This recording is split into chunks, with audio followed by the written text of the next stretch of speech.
Welcome to my channel. మరమరాలు 2-3 days గాలి పట్టాయంటే చాలు మెత్తగా అయిపోతాయండి. వాటిని మనం వేస్ట్ చేసేస్తూ ఉంటాము. ఒకసారి ఈ వీడియో చూసారంటే ఇకపైన మీరు మరమరాల్ని వేస్ట్ చేయరు. ఎందుకంటే సింపుల్ ప్రాసెస్తో మనం తక్కువ ఇంగ్రీడియంట్స్తో మంచి స్వీట్ని రెడీ చేసుకోవచ్చు. మురీలు లేదా మరమరాలు అంటాం కదా, ఇవి గాలి తగిలితే మెత్తగా అయిపోతాయి. ఇప్పుడు ఒక గిన్నెతో మరమరాలు తీసుకున్నా, అలాగే 10 చెప్పున బాదాము జీడిపప్పులను కూడా తీసుకోవాలి. ఒక 100 గ్రాముల పంచదారని యాలకులు వేసి మెత్తగా పొడి చేసుకోవాలి.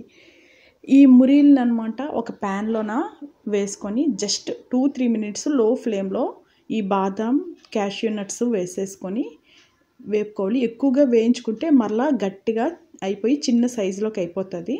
అలా కాకుండా జస్ట్ 2 మినిట్సే లో ఫ్లేమ్లో వేయించుకున్న తర్వాత ఆపేసుకొని ఇప్పుడు వీటిని కూడా మెత్తగా పొడి చేసుకోవాలి. పొడి చేసేటప్పుడు ఇవి ఒకవేళ అక్కడక్కడ గట్టిగా ఉండిపోతే జల్లెడ పట్టుకొని మెత్తని పొడిలాగా తయారు చేసుకోవాలి. ఇప్పుడు ఒక పాత్ర తీసుకొని అందులోకి మెత్తగా చేసిన పంచదార పొడిని, ఈ మురీలు తాలూకా పొడిని కూడా వేసుకొని ఆ రెండు కూడా కలిసేటట్లు బాగా చూసుకోవాలి. పంచదార కొంచెం స్వీట్ ఎక్కువగా కావాలి అనుకుంటే చెక్ చేసుకొని పంచదార పొడిని వేసుకోండి. ఒక స్పూన్తో నెయ్యిని వేసుకొని ఆ నెయ్యి కూడా ఆ పొడికి బాగా పట్టేటట్లు మొదట కలుపుకోవాలి. ఇప్పుడు కాచి చల్లార్చిన పాలని కొంచెంగా వేసుకోవాలి. ఒకేసారి వేసుకుంటే లూజ్గా అయిపోతుంది కాబట్టి కొంచెము మనం కలుపుతూ చెక్ చేసుకొని వేసుకోవాలన్నమాట. ఈ విధంగా ముద్దగా ఈ స్వీట్ రెడీ అవుతుంది. ఇప్పుడు లాస్ట్లో ఒక 1/2 స్పూన్ నెయ్యిని చేతికి అప్లై చేసుకొని ఆ కలిపిన పిండి స్మూత్గా వచ్చేటట్లు బాగా ఈ విధంగా అన్నమాట చేసుకోవాలి. ఫైనల్గా 2 స్పూన్స్ ఎండు కొబ్బరి పొడిని వేసుకోండి. ఇది వేయడం వల్ల మరింత టేస్ట్ వస్తుంది.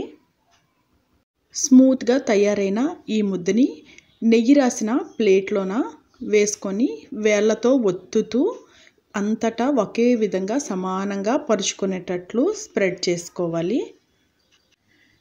ఈ విధంగా ప్లేట్లో పరుచుకున్న తర్వాత చాక్ తీసుకొని నిలువుగా తరువాత అడ్డుగా కట్ చేసుకుంటే పీసెస్ ప్లేట్ నుండి ఈజీగా సెపరేట్ అవుతాయి. మనకు కావాల్సిన సైజులో అన్నమాట.